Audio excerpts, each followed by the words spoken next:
एक रात अल्लाह ने नबी अकरम सल्लल्लाहु अलैहि वसल्लम को सफ़र ए मेराज कराया था।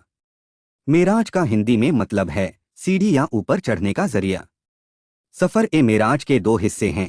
पहले हिस्से को इसरा और दूसरे को मेराज कहा जाता है। इसरा रात के सफ़र के उस हिस्से को कहते हैं जब नबी अकरम सल्लल्लाहु अलैहि वसल्लम मस्जिद हराम से मस्जिद अक्सा तक पहुँचे थे। सूरह इसरा आयत 1 में अल्लाह ने फरमाया है वो खुदा हर ऐब से पाक और पाकीज़ा है जिसने अपने बंदों को रातों रात मस्जिदुल हराम से मस्जिदुल अक्सा तक की सैर कराई जिसके चौगिर्द हमने हर किस्म की बरकत मुहैया कर रखी हैं ताकि हम उसको अपनी कुदरत की निशानियां दिखाएं। इसमें शक नहीं कि वो सब कुछ सुनता और देखता है। मस्जिद हराम मक्का में है और मस्जिद अक्सा फिलिस्तीन में। दोनों के बीच 1500 किलोमीटर का फासला है। रात के थोड़े से वक्त में नबी अकरम सल्लल्लाहु अलैहि वसल्लम मस्जिद हराम से मस्जिद अक्सा तक बुराक पर बैठकर पहुंचे।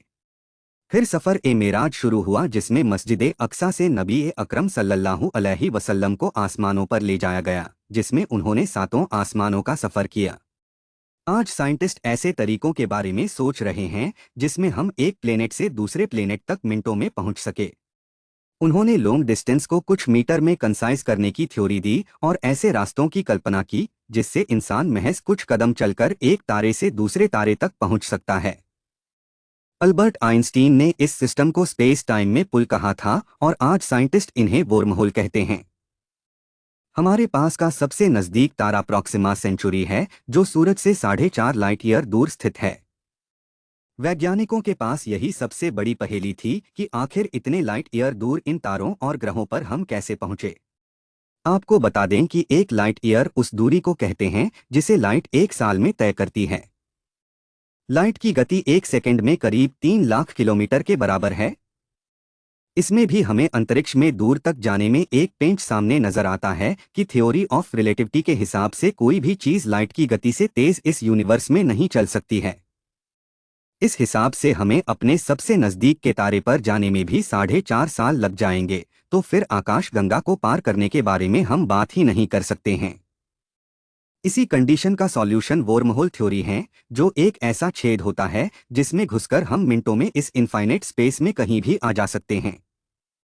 वोर्महोल इस इनफाइनाइट स्पेस के वो छेद या दरवाजे हैं जहां पर टाइम और स्पेस की सारी डायमेंशन एक हो जाती हैं, इसलिए यहां पर टाइम और स्पेस का परस्पर एक दूसरे में रूपांतर संभव है।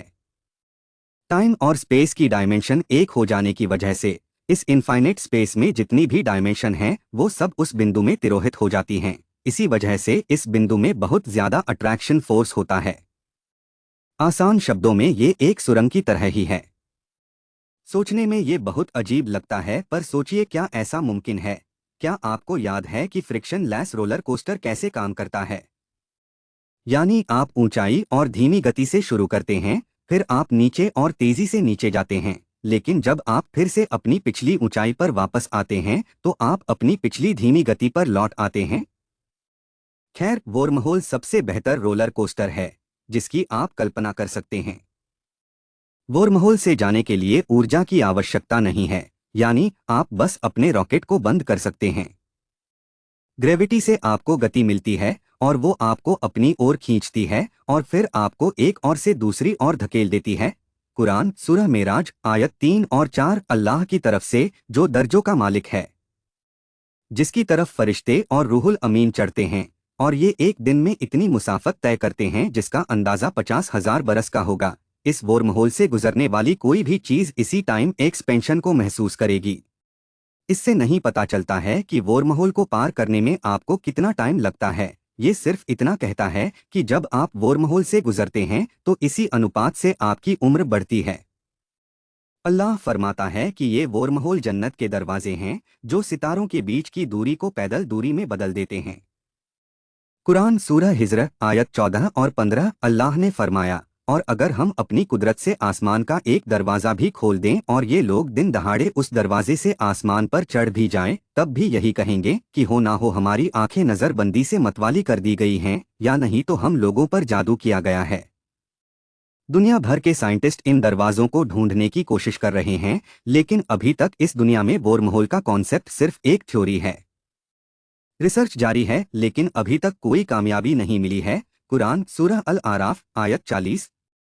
अल्लाह ने फरमाया, जिन लोगों ने हमारी आयतों को झुठलाया और उनसे तकब्बुर किया, उनके लिए आसमान के दरवाजे ना खोले जाएंगे और वे जन्नत में दाखिल ना होने पाएंगे, यहाँ तक कि ऊँट सुई के नाके में होकर निकल जाए। यानी जिस तरह ये मुमकिन नहीं है, उसी तरह उनका जन्नत में दाखिल होना मुमकिन नहीं, और हम मुजरिमों को ऐसी ही सजा दिया करते हैं। अगर हम अपनी बात करें तो हम अल्लाह और उसकी आयतों पर ईमान रखते हैं, इसलिए इल्म हासिल कीजिए, चीज़ों को बेहतर ढंग से समझने की कोशिश कीजिए।